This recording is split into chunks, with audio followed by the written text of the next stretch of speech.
Ihanda mo na ang listahan, Manang Celia. Ang boses ni Adrian Villanueva sa kabilang linya ay kasing lamig ng hanging nanggagaling sa aircon ng kanyang opisina. Walang emosyon. Tiyak. Ang 5 kandidata, siguraduhing lahat ay nasa conference room bukas, 10:00 ng umaga. Walang pwedeng malate. Sandaling katahimikan. Opo, Sir Adrian. Pero, sigurado na po ba kayo rito?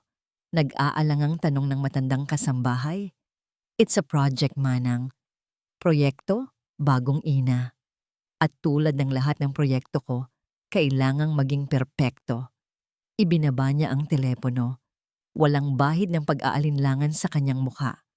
Sa isip ni Adrian, simple lang ang lahat. Ang pag-ibig, ang pamilya, para itong isang gusali. Kailangan ng matibay na plano, mga dekalidad na materyales, at eksaktong sukat. Namatay ang kanyang asawang si Lara dahil sa sobrang pag-asa sa damdamin, sa mga bagay na hindi na susukat. Isang pagkakamali na hindi na niya hahayaang maulit, lalo na para sa kanyang anak. Ang pagpili ng bagong ina para kay Lucas ay hindi isang usaping puso. Ito ay isang investment, isang solusyon. Sa labas, ang init ng araw ay tila walang epekto sa katahimikan ng malawak na hardin. Dahan-dahang bumukas ang lumang bakal na gate sa gilid ng mansyon. Pumasok si Marites Cruz, dala ang kanyang mga gamit sa paghahardin. Ang una niyang naramdaman ay hindi ang ganda ng mga halaman, kundi ang bigat ng kalungkutan na bumabalot sa lugar. Ang damo ay mahaba, ang mga bulaklak ay lanta. Para itong isang pusong matagal nang hindi dinadalaw. At sa gitna ng lahat, sa ilalim ng malaking puno ng mangga, nakaupo ang isang bata. Si Lucas, 8 taong gulang, nakatingin lang sa kawalan. Hindi gumagalaw, hindi nagsalita si Marites, hindi siya lumapit.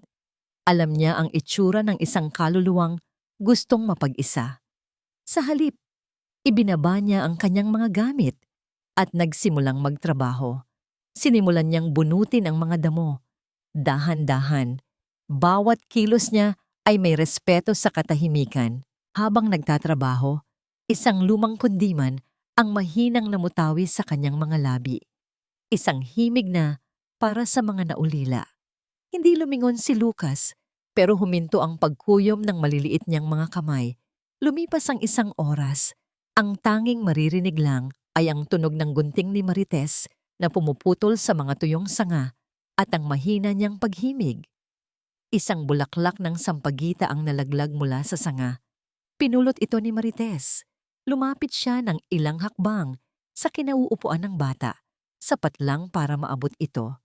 Dahan-dahan, inilapag niya ang puting bulaklak sa damuhan, malapit sa paa ni Lucas. Hindi pa rin siya nagsalita. Pagkatapos ay bumalik na siya sa kanyang ginagawa. Ilang sandali pa, gumalaw si Lucas. Dahan-dahan niyang dinampot ang bulaklak. Tinitigan niya ito. Pagkatapos, tumingala siya at sa unang pagkakataon, ang mga mata niya ay tumingin sa direksyon ng babaeng hardinero. Mula sa bintana ng kanyang malamig na opisina, nakita ni Adrian ang lahat.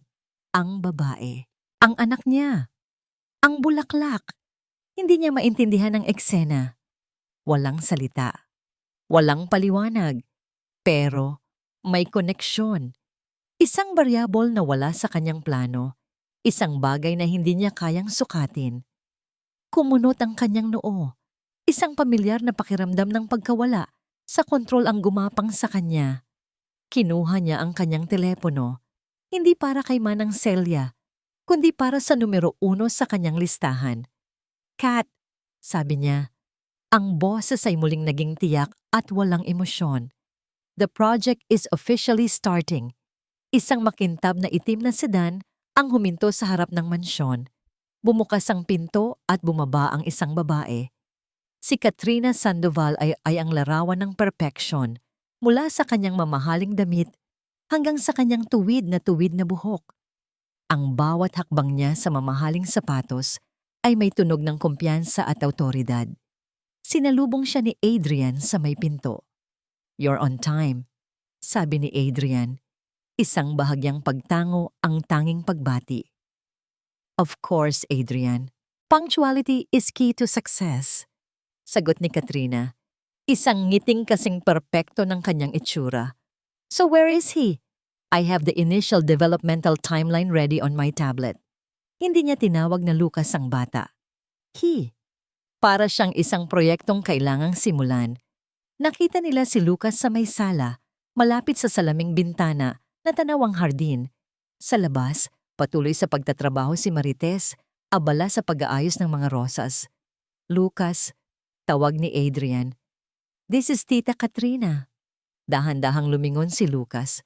Ang mga mata niya ay walang emosyon, pero nang makita niya si Katrina, bahagya siyang umatras at nagtago sa likod ng kanyang ama. Lumuhod si Katrina, pero may distansya. Hindi ito ang pagluhod ng isang ina. Ito ang kilos ng isang taong sinusuri ang isang bagay. "Hello, Lucas. I heard you're a very smart boy," sabi niya.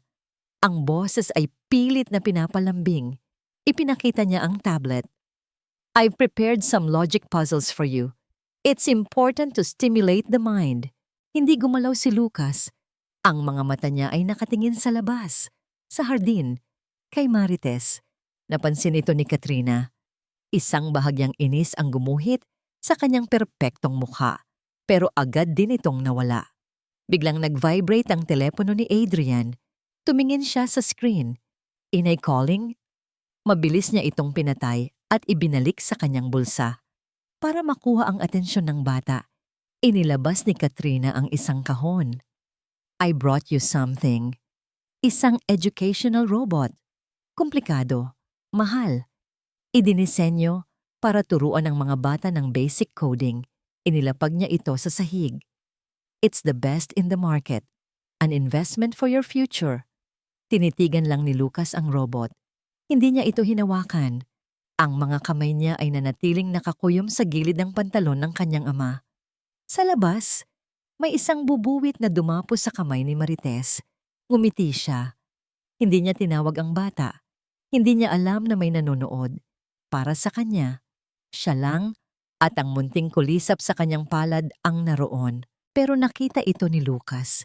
Dahan-dahan, bumitaw siya sa kanyang ama. Dahan-dahan, lumakad siya palapit sa salaming bintana. Itinukod niya ang kanyang maliliit na kamay sa salamin. Ang mga mata ay nakatuon sa bubuwit. Isang ngiti, isang napakaliit, halos hindi mahahalata, ang sumilay sa kanyang mga labi. Nakatayo sa likod niya, nakita lahat ni Adrian at Katrina ang sandaling iyon. Nakita ni Adrian ang unang kislap ng interes sa mga mata ng kanyang anak sa loob ng maraming buwan. Nakita naman ni Katrina ang kanyang pagkatalo. Ang mamahaling robot ay nakalimutan sa sahig. Ang kanyang perpektong plano ay binaliwala.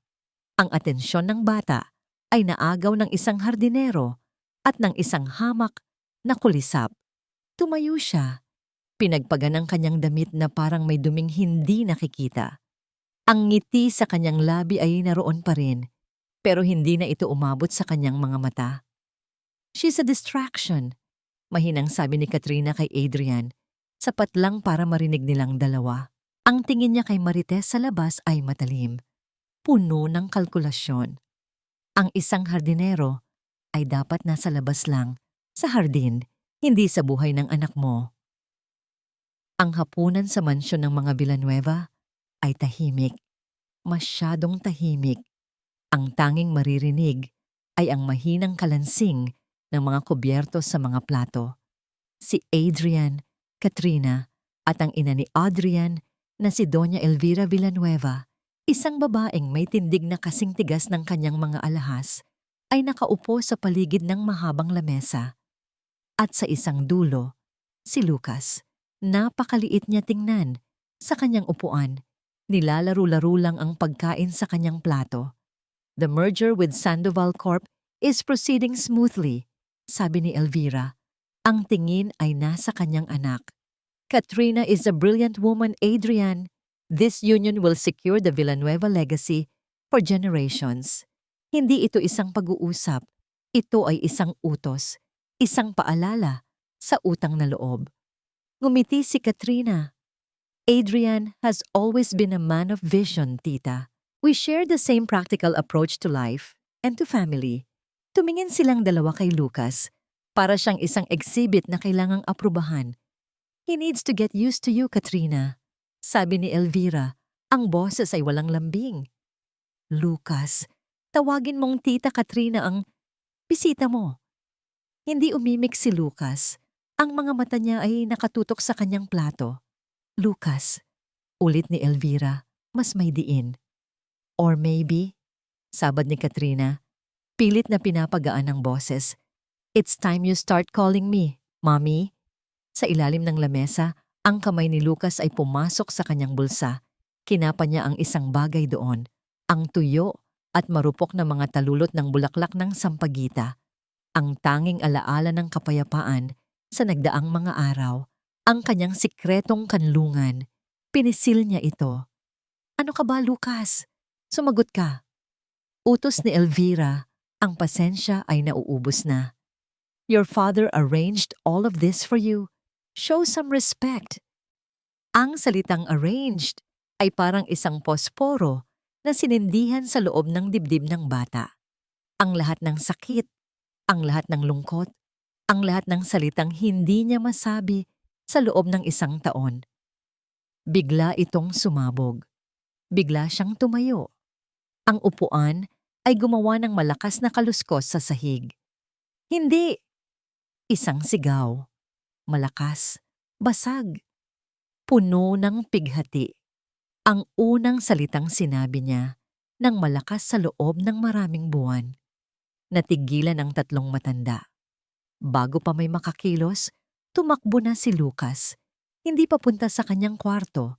Tumakbo siya palabas, patungo sa nag-iisang lugar kung saan siya nakakaramdam ng kapayapaan. Sa hardin. Doon, nagliligpit na ng gamit si Marites para umuwi. Nakita niya ang batang tumatakbo palapit sa kanya. Ang muka ay basang-basa ng luha. Wala siyang tinanong. Lumuhod lang siya at sinalubong ng yakap ang humahagulgol na bata. Kasunod na lumabas ng mansyon si Adrian, Katrina at Elvira. Ang perpektong hapunan ay nawasak. Sa sandaling iyon, nagtama ang mga mata ni Marites at ni Doña Elvira. Isang kislap ng pagkakilala ang dumaan sa mukha ni Marites na agad na palitan ng takot. Mabilis siyang yumuko na para bang gusto niyang maging invisible. Pero hindi ang nakaraan ang problema ngayon.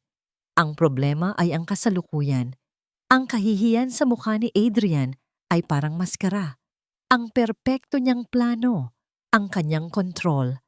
Gumuho sa harap ng kanyang ina at ng kanyang perpektong kandidato. At ang dahilan ng lahat ng ito ay yumayakap ngayon sa isang hamak na hardinero. Lumakad si Adrian palapit sa kanila. Ang bawat hakbang ay mabigat. Ang kanyang mukha ay walang emosyon, pero ang mga mata niya ay nag-aapoy sa galit. Huminto siya sa harap ni Marites na nakayakap pa rin kay Lucas. Sa malamig at walang pakiramdam na boses, sinabi niya ang mga salitang magiging lason sa puso ng kanyang anak. Ano ang ginawa mo sa anak ko? Tumingin siya kay Marites na para bang ito ang may kasalanan ng lahat. Pinalalayas na kita. You're fired. Walang sinabi si Marites. Walang pagmamakaawa. Walang pagtatanggol sa sarili. Dahan-dahan niyang inalis ang pagkakayakap kay Lucas. Ang mga mata niya ay puno ng sakit na para sa bata, hindi para sa sarili niya. Isang huling tingin ang ibinigay niya sa umiiyak na bata bago siya tumalikod. Sa bawat hakbang niya palayo, kasama niyang tinatangay ang huling sinag ng init sa hardin. Ang puno ng mangga ay naging anino na lang sa dilim. Sa loob ng mansyon, nagsimula ang isang bagong uri ng katahimikan. Hindi ito ang katahimikang pamilyar kay Adrian. Ito ay isang katahimikang mabigat, malagkit, at puno ng akusasyon. Si Lucas ay muling tumigil sa pagsasalita. Pero mas malala ngayon, ikinulong niya ang sarili sa kwarto. Kung dati ay sa hardin siya naglalagi, ngayon ay sa ilalim na lang ng kanyang kama. Hindi siya lumalabas, kahit para kumain. He's just throwing a tantrum. Matututo rin siyang sumunod. Sabi ni Adrian sa sarili, pilit na pinapaniwala ang sarili na ang logic pa rin ang solusyon, na ang disiplina ay isang gamot. Pero hindi ito nagtagal. Sinubukan ni Katrina na pilitin si Lucas lumabas. Dala ang isang tray ng pagkain, kumatok siya ng malakas. Lucas, this is unacceptable behavior. Come out and eat, now. Ang boses niya ay walang bahid ng pag-aalala. Tanging inis. Ang tanging sagot na nakuha niya ay ang tunog ng isang bagay na nabasag sa loob ng kwarto. Lumipas ang 2 araw. Ang pagkain na iniiwan sa labas ng pinto ay nananatiling hindi nagagalaw. Ang bata sa loob ay parang aninong naglalaho. Nagsimulang mag-alala si Adrian. Ang kumpiyansa sa kanyang plano ay unti-unting napapalitan ng isang pamilyar na takot. Ang takot na naramdaman niya noong mga huling araw ni Lara. Ang takot sa mga bagay na hindi niya kayang kontrolin. Isang gabi, hindi siya mapakali. Dahan-dahan siyang naglakad papunta sa kwarto ni Lucas. Nakasara ang pinto, pero hindi nakalock. Marahan niya itong itinulak. Madilim sa loob. Ang tanging liwanag ay mula sa buwan sa labas ng bintana. Nakita niya si Lucas, nakatulog sa sahig sa tabi ng kanyang kama, hindi sa ilalim. Ang mukha ng bata ay maputla. Ang paghinga ay tila mabigat. Lalapitan na sana niya ito nang may marinig siyang isang salita. Isang mahinang bulong mula sa natutulog na bata. Puno ng pananabik, puno ng pag-asa. Tita Marites. Ang pangalan ay parang isang suntok sa sikmura ni Adrian. Sa maliit niyang tahanan sa kabilang panig ng syudad, nakaupo si Marites sa dilim. Hindi niya binuksan ang ilaw. Sa kanyang kamay, hawak niya ang isang luma at kupas na litrato. Isang sanggol, nakangiti. Ang anak na kinuha sa kanya ng langit ng maaga. Dumadaloy ang mga luha sa kanyang pisngi. Ang sakit ng nakaraan at ang sakit ng kasalukuyan ay nagsanib. Umiiyak siya hindi lang para sa sarili niya, kundi para sa isa pang batang nawalan. Isang batang naiwan sa isang malamig at malungkot na hardin. Biglang tumunog ang telepono ni Adrian. Mula sa kasambahay na si Manang Celia na nasa ibabang palapag. Kaba ang unang naramdaman niya. Sinagot niya ito. Ang boses ni Manang Celia ay nanginginig sa taranta. Sir Adrian, si Lucas po. Huminto ito. Huminga ng malalim. Sir, si Lucas po. Nilalagnat. Mataas na mataas ang lagnat. At kanina po, nakita ko siyang kinukurot ang sarili niya. Ayaw po talaga niyang kumain. Binitawan ni Adrian ang telepono. Ang tunog ng pagbagsak nito sa mamahaling sahig na gawa sa kahoy ay halos hindi niya narinig. Ang tanging umalingaw-ngaw sa kanyang pandinig ay ang mga salita ni Manang Celia. Kinukurot ang sarili niya. Ayaw ang kumain. Hindi ito tantrum. Hindi ito pagre-rebelde. Ito ay pagpaparusa sa sarili. Isang sigaw ng tulong na walang boses. Ang yelo sa kanyang puso ay nagsimulang magkabitak-bitak. Mabilis na kumalat ang balita tungkol sa kalagayan ni Lucas sa loob ng mansyon. Para itong apoy na gumapang sa bawat sulok, dala ang tensyon at takot. Si Adrian ay nasa tabi ng kama ng anak. Basang-basa ng pawis si Lucas. Ang lagnat ay hindi bumababa. Ang doktor ng pamilya ay umalis. Ilang sandali lang ang nakalipas, nag-iwan ng gamot at isang babala. The fever is likely psychosomatic. Stress-induced. Kailangan niyang kumain, Mr. Villanueva. Or we will have to admit him to the hospital. Hospital. Ang salitang yon ay nagbalik ng mga alaala na pilit na ibinabaon ni Adrian. Ang mga puting pader, ang amoy ng gamot, ang tunog ng makinang sumusubaybay sa isang buhay na unti-unting nawawala. Dumating si Katrina. Wala na ang nangiti sa kanyang mukha. Wala na ang pinaplanong timeline sa kanyang tablet. Ang nakikita niya lang ay isang abala. Isang sagabal sa perpektong pagsasamang binuo nila ni Adrian. "This is getting out of hand, Adrian," sabi niya. Ang boses ay may bahid ng iritasyon. "He's a child. He needs discipline, not coddling." Dala niya ang isang tray na may lugaw. Lumapit siya sa kama. "Lucas, tama na to. Umupo ka. Kumain ka." Ang tono niya ay parang isang CEO na nag-uutos sa isang empleyado. Iminulat ni Lucas ang kanyang mga mata. Sa gitna ng lagnat, ang nakita niya ay hindi isang nag-aalalang mukha, kundi ang mukha ng babaeng dahilan kung bakit umalis ang kanyang tita Marites. Sa natitirang lakas, iwinasiwas niya ang kanyang kamay. Tumama ito sa tray. Ang mangkok ng lugaw ay lumipad at nabasag sa sahig. Ang mainit na sabaw ay tumalsik. Ang ilan ay tumama sa mamahaling sapatos ni Katrina. Doon nawala ang huling piraso ng kanyang perpektong maskara. Bastos na bata. Sigaw ni Katrina. Ang boses ay matinis sa galit. Bago pa makakilos si Adrian, bago pa maproseso ng kanyang isip ang nangyayari, itinaas ni Katrina ang kanyang kamay. Isang malutong na tunog ang pumuno sa katahimikan ng kwarto. Ang sampal. Natigilan ng lahat. Si Lucas. Gulat. Ang mga mata niya ay nanlaki. Hindi dahil sa sakit, kundi dahil sa pagkabigla. Isang luha ang pumatak sa kanyang pisngi kung saan namumula na ngayon ang bakas ng palad ni Katrina. Si Adrian. Paralisado. Ang isip niya ay biglang bumalik sa nakaraan. Sa isang alaala. Isang araw, sa gitna ng isang pagtatalo, nakita niya ang parehong takot sa mga mata ng kanyang asawang si Lara. Takot sa kanyang galit.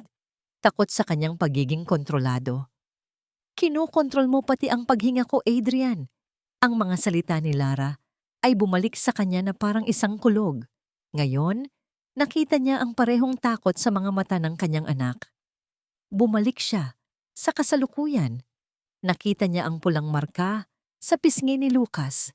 Nakita niya ang walang pagsisising galit sa mukha ni Katrina at ang mundong binuo niya sa pundasyon ng logic at control ay gumuho na parang kastilyong buhangin. Isang mababang ungol ang kumawala sa kanyang lalamunan. Isang tunog ng isang hayop na nasaktan. Tumingin siya kay Katrina. Ang mga mata niya, na dati kasing lamig ng yelo, ay nag-aapoy na ngayon. Hindi siya sumigaw. Ang boses niya ay mahina, nanginginig sa galit, at mas nakakatakot kaysa sa anumang sigaw. "Get out."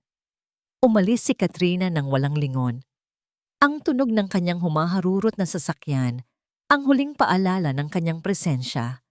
Sa loob ng kwarto, ang natira na lang ay ang basag na mangkok sa sahig at ang basag na tiwala sa pagitan ng mag-ama. Dahan-dahang lumapit si Adrian kay Lucas. Akmang hahawakan niya ang pisngi ng anak, pero umatras ito. Ang takot sa mga mata ng bata ay parang isang punyal na tumusok ng direkta sa puso ni Adrian. Walang salita ang namutawi. Umupo lang si Adrian sa sahig sa isang sulok ng madilim na kwarto at pinanood ang kanyang anak na muling yumakap sa sarili nitong mga tuhod. Nawala ang kanyang galit. Ang natira ay isang malawak at malalim na kawalan.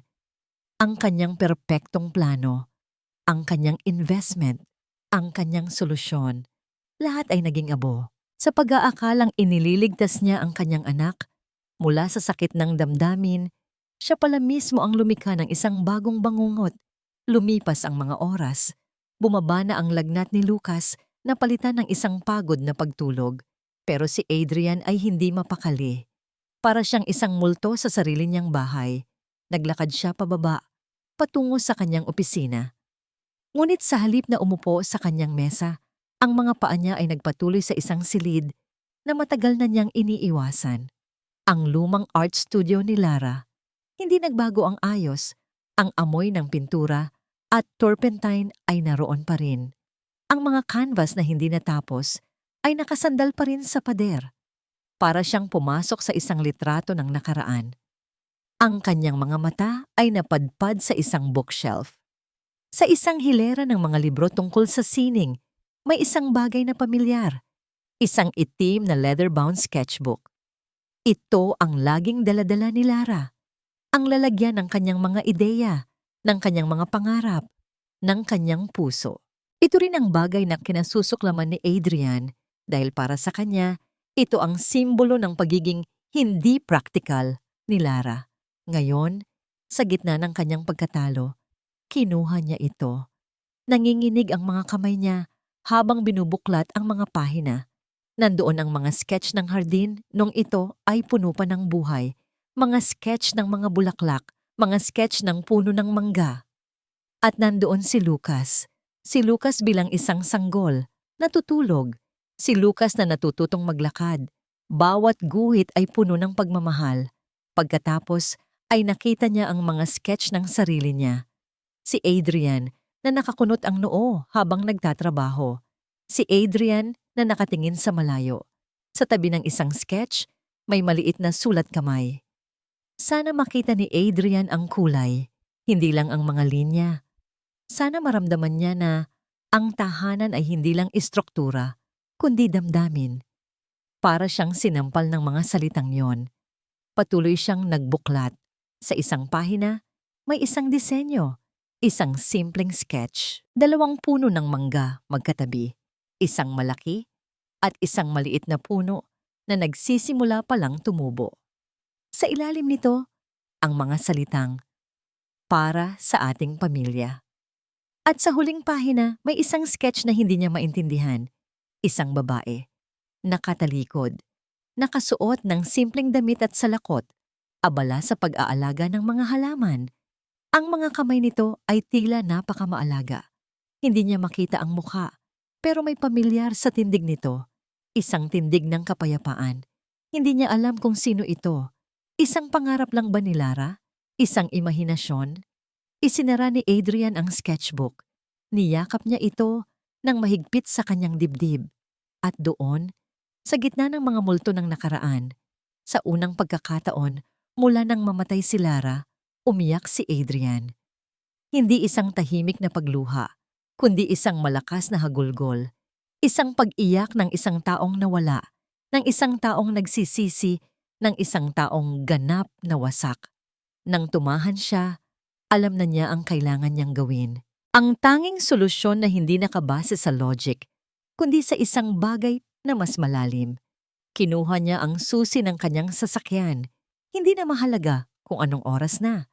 Kailangan niyang hanapin si Marites. Gabi na. Ang mga kalsada patungo sa bahagi ng syudad kung saan nakatira si Marites ay masikip at hindi pamilyar kay Adrian. Ang kanyang mamahaling sasakyan ay tila isang dayuhan sa lugar na yon na nakakakuha ng mga mausisang tingin mula sa mga taong nakatambay pa sa mga kanto. Wala siyang eksaktong address. Ang tanging alam niya ay ang pangalan ng barangay na nakuha niya mula sa lumang record ng mga empleyado. Ipinark niya ang sasakyan at nagsimulang maglakad, magtanong-tanong. Ang bawat pagtatanong ay isang maliit na dagok sa kanyang ego. Si Adrian Villanueva, ang kilalang arkitekto, ay naglalakad ngayon sa isang eskinita. Naghahanap sa isang babaeng pinatalsik niya. Marites Cruz po? Yung hardinero? Tanong niya sa isang babaeng nagwawali sa harap ng kanyang bahay. Tinitigan siya ng babae mula ulo hanggang paa na may pagdududa. Bakit mo siya hinahanap? Kailangan ko siyang makausap. Mahalaga. Sabi ni Adrian. Ang boses ay halos pabulong. Itinuro ng babae ang direksyon. Sa may kanto, may maliit na karinderya. Laging nandoon si Aling Nena. Magtanong ka roon. Ang karinderya ni Aling Nena ay isang maliit na pwesto na nagliliwanag sa gitna ng madilim na kalye. Amoy ng bagong lutong adobo at sinangag ang sumalubong sa kanya. Sa loob, ilang tao ang kumakain, nagtatawanan. At sa isang sulok, nakaupo si Marites, umiinom ng kape, kausap ang isang matandang babae na may mabait na mukha, si Aling Nena. Huminto si Adrian Sa may pintuan, biglang parang napakahirap humakbang papasok. Ang lahat ng kumpiyansa niya ay nawala. Napansin ni Aling Nena ang kanyang pagdating. Sumenyas ito kay Marites. Lumingon si Marites. Ang nangiti sa kanyang labi ay agad na nawala nang makita niya si Adrian. Tumayo siya. Ang unang reaksyon ay umalis. Marites! Sandali! Ang boses ni Adrian ay hindi na tunog boss. Ito ay boses ng isang taong nagmamakaawa. Huminto si Marites, pero hindi siya lumingon. Lumapit si Adrian. Hindi niya alam kung paano magsisimula. Ang mga salitang I'm sorry ay parang napakababaw. Si Lucas, sabi niya, at doon nabasag ang kanyang boses. Nilalagnat siya. Ayaw niyang kumain at sinasaktan niya ang sarili niya. Sa wakas, humarap si Marites. Ang galit sa kanyang mga mata ay napalitan ng pag-aalala. Patawarin mo ako, sabi ni Adrian. Tumingin siya ng diretso sa mga mata ni Marites, tinatanggal ang lahat ng bakas ng pagmamataas. Hindi bilang boss mo, bilang isang ama na hindi na alam ang gagawin. Nagkamali ako. Isang malaking pagkakamali. Please, kailangan ka ni Lucas. Hindi sumagot si Marites. Tumingin siya kay Aling Nena na tumangulang ng marahan. Si Aling Nena ang bumasag sa katahimikan. Tumayo siya at naglapag ng isang tasa ng mainit na kape sa harap ni Adrian. Ang pag-amin sa pagkakamali ang unang hakbang, iho. Sabi ng matanda sa isang malumanay na boses. Huminga ng malalim si Marites. Ang sakit ng pagkakatalsik niya ay naroon pa rin, ang kahihiyan. Pero nang manumbalik sa isip niya ang imahe ni Lucas na umiiyak, ang lahat ng iyon ay nabura. Tumingin siya muli kay Adrian. Ang kanyang mga mata ay matatag at malinaw. Babalik ako. Isang alon ng ginhawa ang bumalot kay Adrian pero hindi pa tapos si Marites. Pero para kay Lucas, hindi para sa'yo. At sa isang kondisyon. Kinabukasan, ang pagsikat ng araw ay parang may dalang bagong pag-asa sa mansyon ng mga Villanueva. Dumating si Marites hindi bilang hardinero na dadaan sa gate sa likod, kundi bilang isang bisita na dumaan sa pangunahing pinto kasama si Adrian.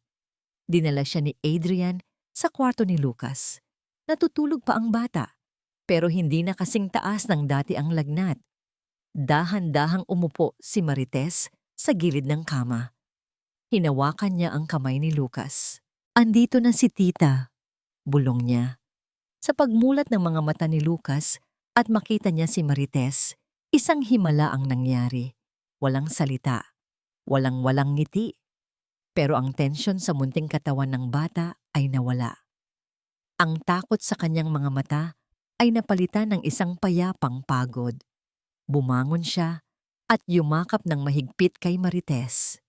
Nakatayo sa may pintuan, pinanood ni Adrian ang lahat. Naramdaman niya ang isang matinding kirot ng selos na agad na palitan ng malalim na pasasalamat. Maya-maya, sa sala, sinabi ni Marites ang kanyang kondisyon. Hindi ako yaya, Mr. Villanueva, at hindi rin ako hardinero lang. Nandito ako para tulungan si Lucas. At para mangyari yon, kailangan ka rin niya. Tumingin siya ng diretso kay Adrian. Kaya ang kondisyon ko ay ito. Kailangan kang naririto. Hindi sa opisina mo, hindi sa mga meeting mo. Oras kasama si Lucas. Oras sa hardin. Kailangan niyang maramdaman na may ama siya. Hindi lang isang provider. Tumango si Adrian. Walang pag-aalinlangan. I understand. Gagawin ko. Ang mga sumunod na araw ay puno ng nakakailang na mga sandali. Sinubukan ni Adrian na samahan si Lucas sa paglalaro. Inilabas niya ang mamahaling robot na regalo ni Katrina. Hindi ito pinansin ni Lucas. Sinubukan niyang basahan ito ng libro. Tumingin lang sa malayo ang bata. Si Adrian ay parang isang taong natututo ng bagong lengguwahe ng walang diksyonaryo. Siya ay naliligaw sa mundo ng sarili niyang anak. Hindi direktang nanghimasok si Marites. Ang ginawa niya ay lumikha ng mga pagkakataon. Nagsimula siyang muli sa hardin. Inayos niya ang mga nasirang halaman. Ibinalik niya ang buhay sa lugar. Isang araw, habang nagbubungkal siya ng lupa, iniabot niya kay Adrian ang isang maliit na pala. Simulan nating muli, lahat. Nag-aalangan man, kinuha ito ni Adrian. Nagsimula siyang magbungkal. Naramdaman niya ang lupa sa kanyang mga kamay. Isang bagay na totoo at simple. Si Lucas, na nakaupo sa di kalayuan, ay pinapanood sila. Ilang sandali pa, tumayo ang bata. Dahan-dahan siyang lumapit. Hindi kay Marites, kundi sa kanyang ama. Kinuha niya ang isang maliit na pandilig. Hindi pa rin siya nagsasalita, pero ang kilos niya ay sapat na. Nagsimula silang magtrabaho ng magkakasama.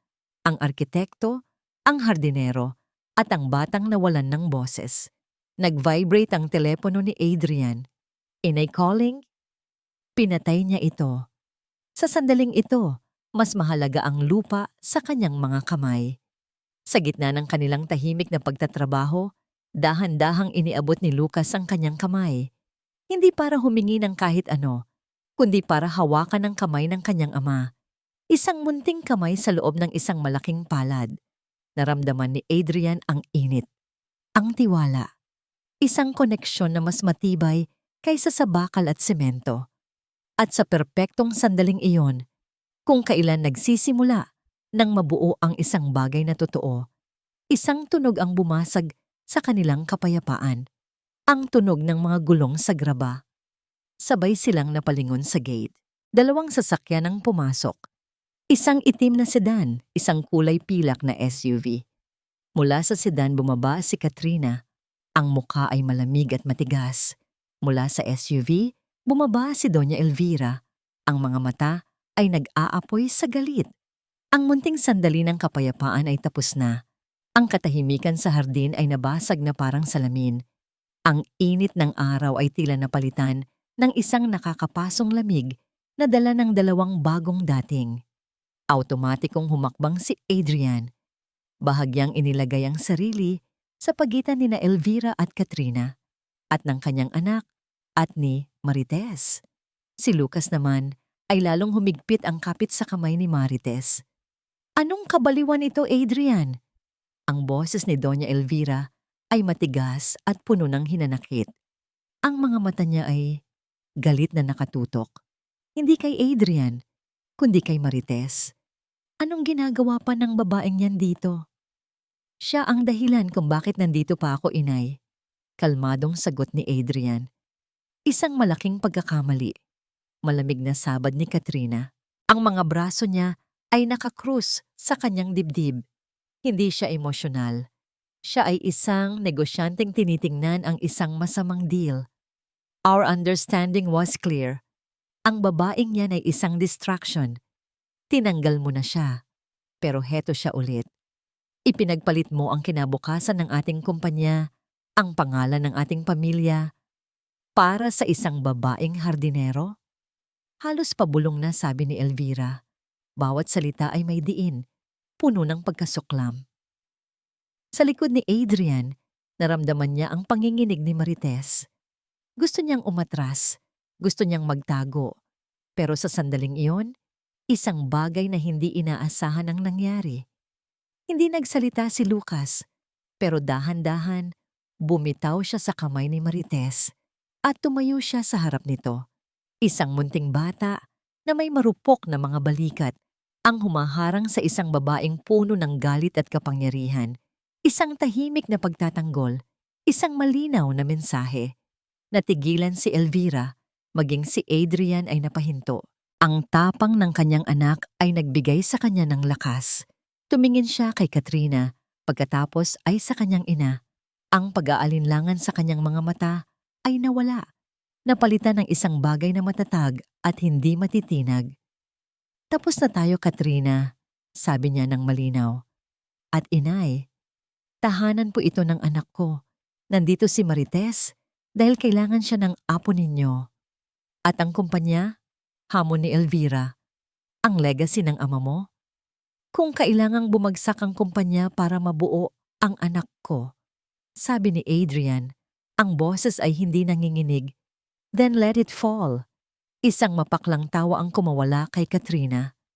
Then so be it. Itinaas niya ang kanyang telepono. My father will be pulling out his investment.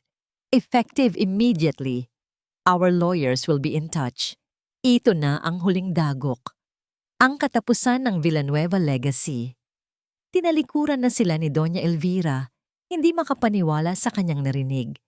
Si Katrina naman ay nagsimulang maglakad palayo. Pero huminto siya nang makatapat niya si Marites. Dahan-dahanan siyang yumuko at bumulong ng mga salitang para lang kay Marites. Mag-ingat ka. Hindi mo alam kung sino talaga ang mga Villanueva. Pagkatapos ay umalis na siya. Iniwan ang tatlo sa gitna ng nagibang hardin ng kanilang mga buhay. Nang mawala na ang mga sasakyan, isang mabigat na katahimikan ang muling bumalot. Si Adrian ay nakatayo lang doon, pinoproseso ang bigat ng kanyang desisyon. Inihanda na niya ang sarili para sa pagbagsak. Biglang nag-vibrate ang kanyang telepono sa kanyang bulsa. Isang pamilyar na tunog, isang email notification. Dahan-dahan niya itong kinuha. Mula ito sa secretary ng board of directors ng kanyang kumpanya. Ang kanyang mga mata ay nanlaki habang binabasa ang subject line. Urgent, emergency board meeting, at sa ilalim nito ang agenda. Subject, motion to remove Adrian Villanueva as CEO. Ang bigat ng email ay parang isang malaking bato na pumasan sa mga balikat ni Adrian. Ang pagbagsak ay hindi na isang posibilidad. Ito ay isang katiyakan na nakatakda ng mangyari. Bumalik siya sa loob ng bahay. Umupo siya sa kanyang mamahaling leather na sofa, pero hindi niya naramdaman ang lambot nito. Tinitigan niya ang screen ng kanyang telepono. Ang mga salitang motion to remove ay paulit-ulit na umikot sa kanyang isipan. Nakita ni Marites ang itsura niya. Ang itsura ng isang taong sumuko na. Hindi siya nagsalita. Sa halip lumapit siya kay Lucas at may ibinulong. Tumango ang bata. Pagkatapos ay lumapit si Lucas sa kanyang ama.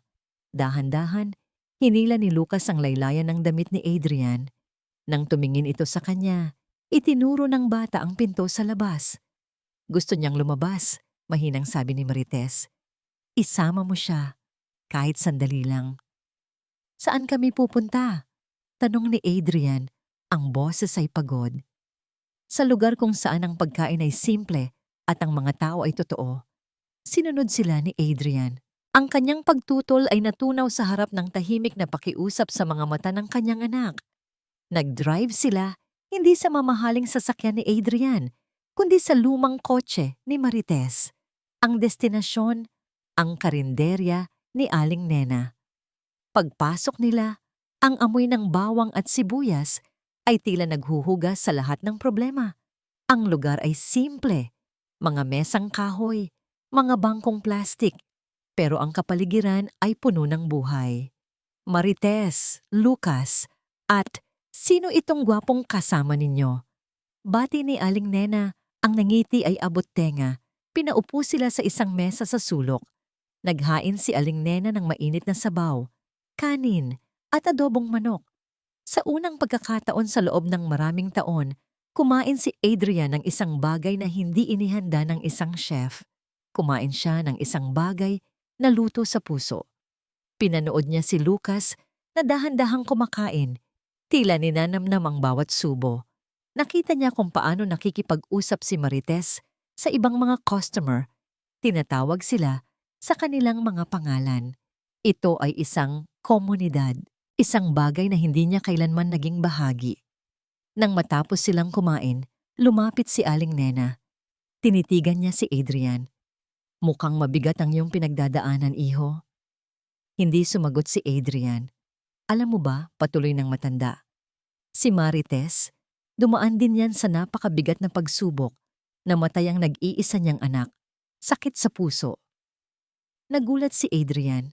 Tumingin siya kay Marites na nakatingin sa malayo. Ang mga mata ay may bakas ng isang lumang kalungkutan. Pero hindi siya sumuko. Sabi ni Aling Nena, ginamit niya ang sakit para tulungan ng iba. Ganyan siya katatag. Ngayon naiintindihan na ni Adrian ang lalim ng pasensya, ang walang katapusang pag-unawa. Lahat ay nagmula sa isang pusong minsan nang nadurog. Biglang tumawa si Lucas. Napatingin silang lahat. Tinuro ng bata ang counter. Isang customer ang nagbabayad habang kumakain ng turon. Ang itsura nito ay nakakatawa. Isang tunay na tawa, malutong at masaya. Natigilan si Adrian. Ang tunog na yon, ang tawang iyon ay mas mahalaga kaysa sa anumang gusali na kanyang itinayo. Mas mahalaga kaysa sa anumang kontratang kanyang pinirmahan. Sa sandaling iyon, ang takot sa pagkawala ng kumpanya ay tila lumitit. Habang pauwi na sila, ang mga mata ni Adrian ay napadpad sa isang pader sa karinderya na puno ng mga lumang litrato. Isang litrato ang nakaagaw ng kanyang pansin. Itim at puti. Isang mas batang Aling Nena nakatayo sa tabi ng isang pamilyar na lalaki na may ngiti sa labi, ang kanyang ama, si Ricardo Villanueva, nung bata pa ito. Aling Nena, tanong niya, ang boses ay naguguluhan. Paano? Huminga ng malalim si Aling Nena. Isang nangiti na may bahid ng nakaraan ang gumuhit sa kanyang muka. May mga utang na loob na hindi nababayaran ng pera, Adrian. Ang tanong tungkol sa litrato ay nanatili sa isip ni Adrian habang pauwi sila, ngunit hindi na siya nagtanong pa. May mga sikretong kailangang hintayin ang tamang panahon. Ang mas mahalaga sa kanya ngayon ay ang alaala ng tawa ng kanyang anak. Ang tunog na yon ang naging gasolina niya. Pagdating sa mansyon, sa halip na malunod sa pag-aalala tungkol sa board meeting, isang bagong enerhiya ang dumaloy sa kanya. Pumasok siya sa kanyang opisina, ang lugar kung saan niya binuo ang mga plano para sa matatayog at malamig na mga gusali. Pero ngayon, iba na ang nakikita niya. Kinuha niya ang sketchbook ni Lara. Binuklat niya ito muli sa pahina kung saan nakaguhit ang 2 puno ng mangga para sa ating pamilya. Pagkatapos ay tiningnan niya ang sketch ng babaeng hardinero. Isang pangarap ni Lara para sa isang taong mag-aalaga sa kanilang hardin at sa kanilang puso. At naisip niya si Marites, ang katatagan nito, ang simpleng karunungan ni Aling Nena, ang tawa ni Lucas sa isang simpleng karinderya. Isang ideya ang biglang nabuo sa kanyang isipan. Isang ideya na napakalayo sa mga multi-million peso projects na dati niyang ginagawa. Kumuha siya ng isang malinis na papel. Iginuhit niya ang mga unang linya. Hindi ito isang skyscraper. Hindi ito isang marangyang kondominium. Ito ay isang community center. Isang disenyo para sa isang gusaling may bukas na espasyo kung saan pwedeng maglaro ang mga bata. May maliliit na hardin kung saan pwedeng magtanim ang mga pamilya. Isang public library. Isang munting klinika. Isang gusali na may puso. Pinagsama niya ang kanyang galing sa arkitektura sa mga aral na natutunan niya sa labas ng kanyang toring garing. Ang bawat linya na kanyang iginuhit ay hindi na lang basta sukat at anggulo. Ito ay may intensyon, may damdamin. Iginuhit niya ang mga bintanang malalaki para pumasok ang natural na liwanag. Nagdisenyo siya ng isang central courtyard na may malaking puno sa gitna, tulad ng puno ng mangga sa kanyang hardin. Buong magdamag siyang nagtrabaho. Ang pagod ay hindi niya naramdaman. Napalitan ito ng isang passion na matagal na niyang hindi naramdaman. Ang passion sa paglikha, hindi lang para kumita, kundi para magbigay. 3:00 ng madaling araw, pumasok si Marites sa opisina. Dala ang isang tasa ng mainit na kape. Nakita niya si Adrian, napapaligiran ng mga papel. Ang muka ay pagod, ngunit ang mga mata ay buhay na buhay. Sumilip siya sa mga sketch. Nakita niya ang mga hardin, ang mga espasyo para sa mga bata. Hindi niya kailangang itanong kung para saan ito. Naramdaman niya. Ngayon, mahinang sabi ni Marites, isang ngiti ang nasa kanyang mga labi. Nakikita ko na ang kaluluwa sa mga guhit mo. Tumingala si Adrian sa kanya at sa unang pagkakataon, Ngumiti siya pabalik. Isang tunay at pagod na ngiti. Isang ngiti ng pag-asa. Ngunit ang pag-asang yun ay biglang naputol. Isang tunog mula sa kanyang laptop ang bumasag sa katahimikan. Isang bagong email, hindi mula sa board. Mula ito sa Sandoval Corp Legal Department. Ang paksa, Formal Notice of Breach of Engagement Contract. Binuksan niya ito. Ang mga salita ay direkta at walang awa. Isang demand para sa isang napakalaking halaga bilang danyos perwisyo dahil sa paglabag sa kasunduang magpakasal. Isang halagang sapat na para hindi lang alisin siya sa kumpanya, kundi para personal na i-bankrupt siya.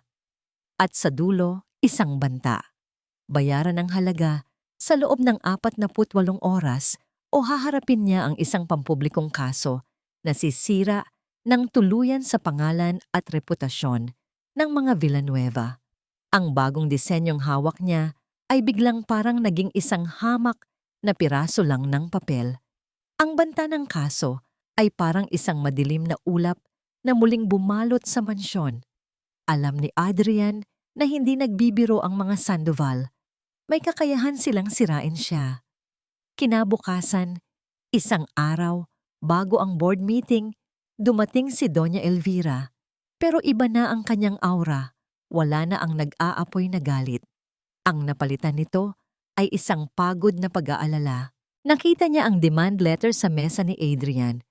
Nakatanggap din ako ng kopya. Sabi niya, ang boses ay mahina. Adrian, anak, nakikiusap ako sa'yo. Hindi siya nag-utos, siya ay nakiusap. Lunukin mo na ang pride mo. Kausapin mo si Katrina. Ayusin ninyo ito. Para sa pamilya. Para sa legacy ng ama mo. Ang mga salita niya ay desperado. Ito na ang huling baraha. Tumingin si Adrian sa kanyang ina. Nakita niya ang takot sa mga mata nito. Takot na mawala ang lahat ng kanilang pinaghirapan. Pero sa halip na sumagot, kinuha ni Adrian ang mga sketch ng community center. Ipinakita niya ito sa kanyang ina. Ito, inay, sabi niya. Ito ang gusto kong maging legacy. Hindi ang mga gusaling walang kaluluwa, kundi isang bagay na may puso, isang bagay na ipagmamalaki ni Lucas balang araw. Idinagdag niya, at tungkol kay Lucas, masaya siya, inay. Tumawa siya kahapon, isang tunay na tawa. Natigilan si Doña Elvira, ang pangalan ng kanyang apo. Ang balita tungkol sa pagtawa nito ay tila tumago sa pader na matagal na niyang itinayo sa paligid ng kanyang puso. At isa pa, inay, sabi ni Adrian, dahan-dahan. Kailangan ko kayong tanungin. Tungkol kay Aling Nena, bakit may litrato kayo ni Papa sa karinderya niya? Isang malalim na buntong hininga ang kumawala kay Elvira. Umupo siya. Bigla siyang nagmukhang mas matanda. Dahil ang pamilya ni Aling Nena ang tumulong sa ama mo nung nagsisimula pa lang siya. Pag-amin niya, ang boses ay puno ng hiya. Bago pa siya naging Ricardo Villanueva, the architect. Wala kaming kahit ano noon. Kinupkop nila siya. Pinakain. Isang utang na loob na hindi ko kayang bayaran. Kaya pilit kong kinakalimutan. Ang pag-amin ay nag-iwan ng katahimikan sa pagitan nila. Isang bagong pag-unawa. Maya-maya, tumayo si Doña Elvira at naglakad papunta sa bintana. Tanaw ang hardin. Nakita niya si Lucas doon, kasama si Marites, dinidiligan ng mga bulaklak. Nakita niya ang apo na hindi niya gaanong kilala. Nakita niya itong gumagalaw, may buhay, hindi isang piraso sa isang chess game ng negosyo. Lumapit siya sa pinto, akmang aalis na, pero huminto. Bakit? Tanong ni Adrian. Bakit parang natakot ka noong una mong makita si Marites dito sa hardin? Hindi lumingon si Elvira.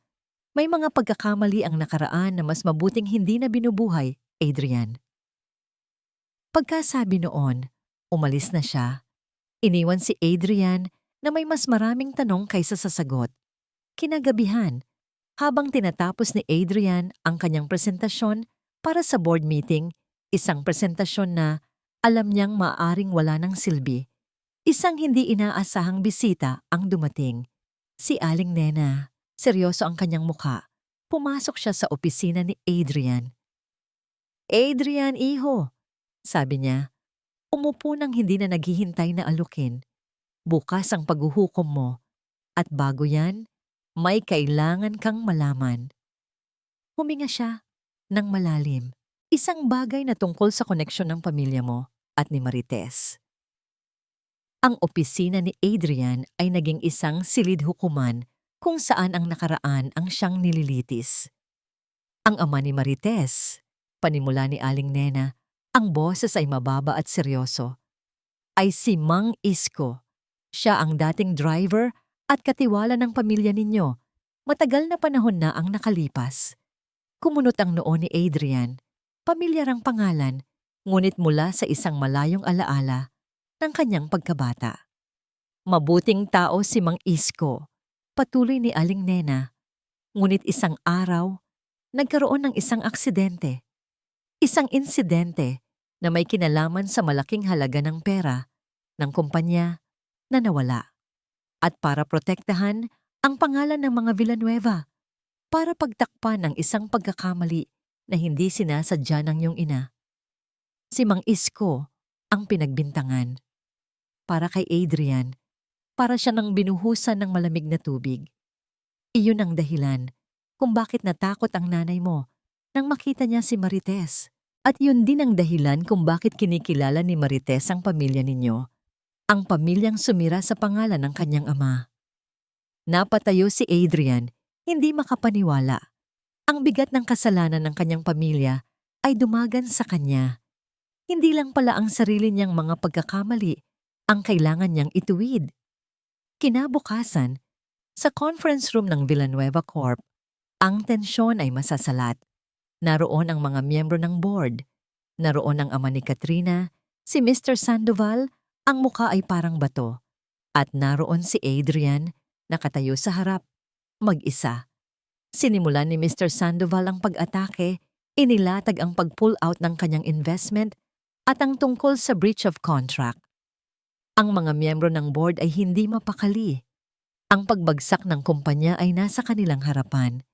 Nang si Adrian na ang magsasalita, hindi niya sinimulan sa mga numero o projections.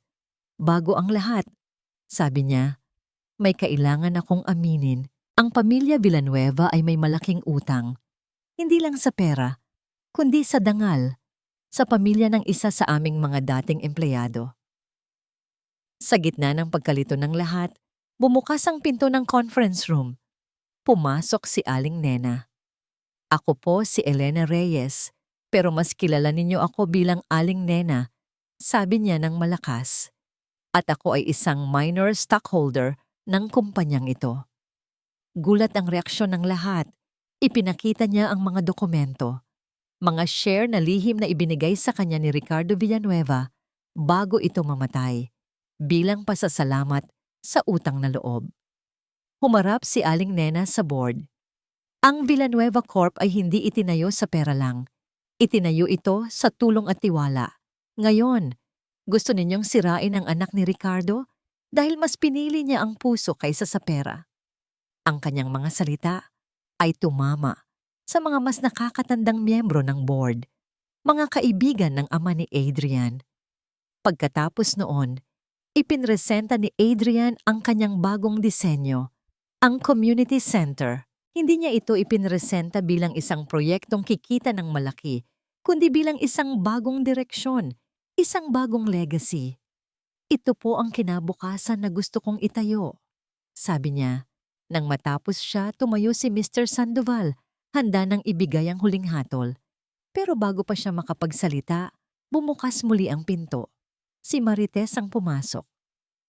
Ang kanyang presensya ay simple, ngunit may bigat. Tumingin siya kay Adrian, pagkatapos ay sa board.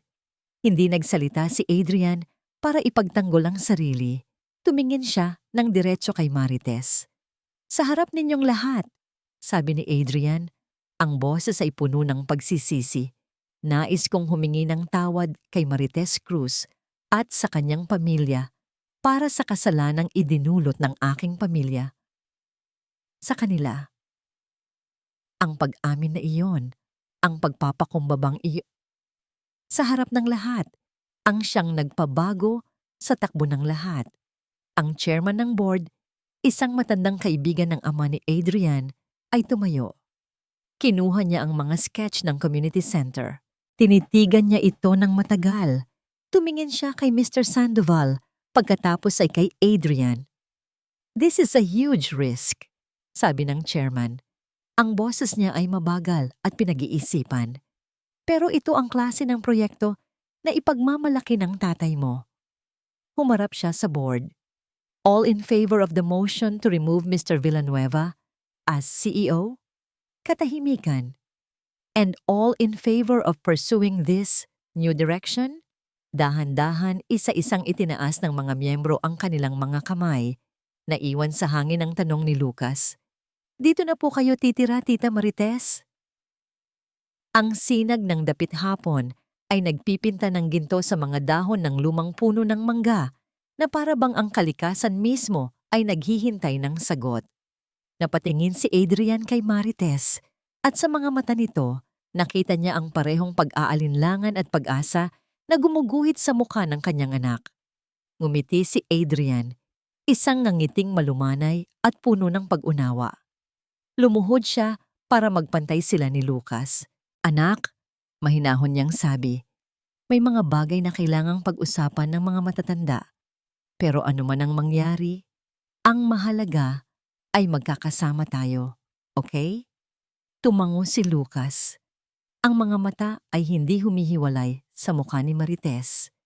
Hinawakan ni Adrian ang kamay ng anak at dinala ito sa maliit na bahay kubo. "Bakit hindi mo muna tingnan kung may mga bagong bulaklak na tumubo doon? Susunod kami." Nang makaalis na si Lucas, isang pamilyar na katahimikan ang bumalot sa kanilang dalawa. Pero hindi ito ang katahimikang puno ng tensyon tulad ng dati. Ito ay isang katahimikang may bigat, isang espasyo para sa mga salitang matagal nang dapat sabihin. Si Adrian ang unang bumasag nito. "Marites," panimula niya. Ang boses ay bahagyang nanginginig. Hindi ito ang boses ng isang kumpiyansang arkitekto. Ito ang boses ng isang lalaking hubad ang kaluluwa. "Alam kong marami akong pagkakamali. Sinubukan kong itayo ang buhay ko at ang buhay ni Lucas gamit ang mga blueprint, gamit ang logic. Akala ko, kapag perpekto ang plano, magiging perpekto ang lahat." Huminga siya ng malalim. Ang mga mata ay nakatuon sa lupa, tila nahihiyang tumingin ng diretsyo. "Pero tinuruan mo ako, Marites. Tinuruan mo ako na ang isang tahanan, hindi ito istruktura, hindi ito pader o bubong. Ang tahanan, binubuo ito ng pagmamahal, ng pasensya, ng kapatawaran." Dahan-dahan siyang lumapit. Mula sa kanyang bulsa, kinuha niya hindi isang sing-sing, kundi isang piraso ng papel na nakatupi. Inabot niya ito kay Marites. "Hindi ito isang proposal," mabilis niyang sabi. "Hindi rin ito isang kontrata. Isa itong paanyaya, isang pakiusap." Binuksan ni Marites ang papel. Hindi ito isang grandiyosong mansyon. Ito ay isang disenyo ng isang maliit at simpleng bahay. Isang palapag lang na may malalaking bintana para pumasok ang liwanag. At sa gitna ng lahat, sa puso ng disenyo, ay isang malawak na hardin. Isang espasyo kung saan pwedeng tumakbo ang isang bata. Kung saan pwedeng mamulaklak ang mga halaman. Nangingilid ang luha sa mga mata ni Marites. Habang pinagmamasdan ang bawat guhit, tumingin si Adrian sa disenyo at pagkatapos ay kay Marites. "Ito," sabi niya, "ang boses ay basag. Ito ang kailangan natin, hindi ang gusto ko." Sa mga salitang iyon, gumuho ang lahat ng natitirang pader sa puso ni Marites. Nakita niya ang kabuuan ng pagbabago ni Adrian, ang pag-amin sa pagkakamali, ang pagtalikod sa kayabangan, ang pagyakap sa isang simpleng katotohanan. Hindi siya sumagot. Sa halip, ibinaba niya ang papel. Tumingin siya sa direksyon kung nasaan ang maliit na puno ng mangga na nakahanda ng itanim. Pagkatapos ay tumingin siya kay Adrian at isang maliit na ngiti ang sumilay sa kanyang mga labi. Iyon lang ang kailangan ni Adrian. Tinawag nila si Lucas. Walang maraming salita. 3 pares ng kamay ang nagtulungan. Ang mga kamay ni Adrian, na dating sanay lang sa pagguhit ng mga matatayog na gusali, ngayon ay marahang hinuhukay ang lupa. Ang mga kamay ni Marites, na laging alam kung paano alagaan ang bawat halaman, ay maingat na inilalagay ang puno sa bago nitong tahanan. At ang maliliit na kamay ni Lucas, masayang nagtatabon ng lupa sa paligid ng puno, na para bang itinatanim niya ang lahat ng kanyang mga pangarap. Nang matapos sila, tumayo silang 3, magkakatabi. Pinagmasdan nila ang batang puno ng mangga, nakatayo sa tabi ng matanda at matatag na puno. Isang simbolo ng nakaraan at isang pangako ng hinaharap. Naramdaman ni Adrian ang kamay ni Marites na dumantay sa kanyang braso. Sa kabilang gilid naman, niyakap ni Lucas ang kanyang binti. Sa ilalim ng papalubog na araw, sa gitna ng hardin na naging saksi sa kanilang luha at pagdurusa, isang bagong pamilya ang nagsisimulang mag-ugat. Tumingala si Lucas sa kanila. Ang mukha ay nagliliwanag sa purong kaligayahan at sa pagkakataong yon, alam ni Adrian na sa wakas, nakauwi na siya. 1 taon na ang lumipas. Ang batang puno ng mangga na magkakasama nilang itinanim ay mas matangkad na ngayon. Ang mga dahon nito ay luntian at malusog. Sumasayaw sa ihip ng hangin. Sa ilalim ng lilim nito, sa isang simpleng banig, ay nakaupo si Adrian at Marites. Sa kandungan ni Marites, nakasandal ang ulo ni Adrian. Ang mga mata ay nakapikit, habang pinakikinggan ng isang boses na dati pinangarap na lang niyang marinig muli. At dahil sa kanyang kabutihang loob, ang munting ibon ay muling nakalipad ng malaya. Basa ni Lucas, ang kanyang boses ay malinaw at masigla. Hawak niya ang isang maliit na libro. Ang mga daliri ay marahang sinusundan ng bawat salita. Isinara niya ang libro at tumingin sa kanila. The end. Isang ngiti ang gumuhit sa mga labi ni Marites, isang ngiting puno ng tahimik na kaligayahan. Gulo-gulo niya ang buhok ng bata. Ang galing-galing naman ng reader namin. Tumawa si Lucas, isang tunog na naging pinakamagandang musika sa tahanang iyon. Malayo na ang narating nila mula sa nakakabininging katahimikan ng nakaraang taon. Ang kumpanya ni Adrian, hindi na ito kasing laki ng dati, pero mas may puso. Hindi na sila naghahabol sa mga naglalakihang kontrata, kundi sa mga proyektong nagbibigay ng disenteng tirahan sa mga ordinaryong pamilya. Isang advokasya na sinimulan ni Annalyn at ngayon ay buong pagmamahal na tinutupad ni Adrian. Tumingin si Adrian sa lumang puno ng mangga, ang simbolo ng kanyang nakaraan. Wala nang bigat, kundi pasasalamat. Pagkatapos ay ibinaling niya ang tingin sa batang puno at sa pamilyang nabuo sa ilalim nito. Anong susunod na kwento pa? Tanong ni Lucas. Ang mga mata ay nagniningning sa pananabik. Ngumiti si Adrian at umupo ng tuwid. Inakbayan niya si Marites at hinila palapit si Lucas. Ang susunod na kwento? Hindi na niya kailangang planuhin. Hindi na niya kailangang idisenyo. Dahil ang pinakamagandang kwento ay nangyayari na, dito at ngayon. Ang susunod na kwento, bulong ni Adrian habang hinahalikan ng noo ng kanyang anak, ay kung paano tayo magmemeryenda. Nagtawanan silang 3 sa ilalim ng langit ng Pilipinas, sa gitna ng isang hardin na binuhay ng pag-ibig, natagpuan ng isang arkitekto, isang hardinera, at isang batang lalaki ang kanilang tunay na tahanan. Sa bawat kwentong ating naririnig dito, sa Kwentong Puso, isang aral ang laging naiiwan. Ang kwento ni Adrian, Marites, at Lucas ay nagpapaalala sa atin na ang mga pinakamagagandang bagay sa buhay ay hindi na itatayo gamit ang semento at bakal, kundi sa pamamagitan ng pagpapatawad, pasensya, at pagmamahal na walang hinihintay na kapalit. Kung minsan, kailangan munang gumuho ng lahat ng ating pinlano para maitayo ang tahanang para talaga sa atin. Ako si Clara, at naway ang tibok ng inyong puso ay laging mahanap ang daan pauwi. At dito nagtatapos ang kwento ni na Adrian, Marites, at ng batang si Lucas. Mula sa kaibuturan ng aking puso. Maraming salamat sa iyong paglalakbay kasama namin hanggang sa huling sandali. Habang isinusulat ko ang kwentong ito, ang pinakamabigat na eksena para sa akin ay ang tagpo kung saan, dahil sa kanyang hiya at galit, ay nagawa ni Adrian na paalisin si Marites sa harap ng sarili nilang anak. Sa sandaling iyon, ramdam ko ang bigat sa dibdib, ang sakit ng pagiging husgahan ng walang kalaban-laban.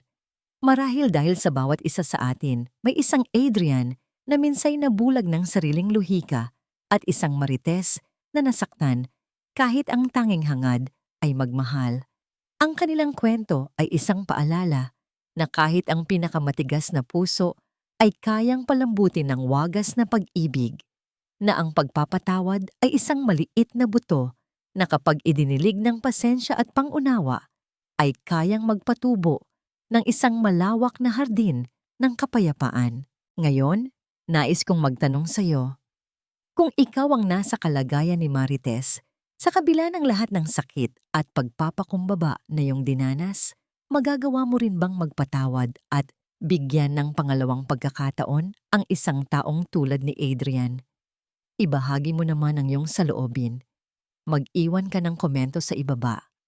Ang iyong bawat like at pag-share ay nagsisilbing munting ilaw na nagbibigay lakas sa amin upang magpatuloy sa paghahatid ng mga kwentong pumupukaw sa puso. Ang kwento ay isinulat ni Kwentong Puso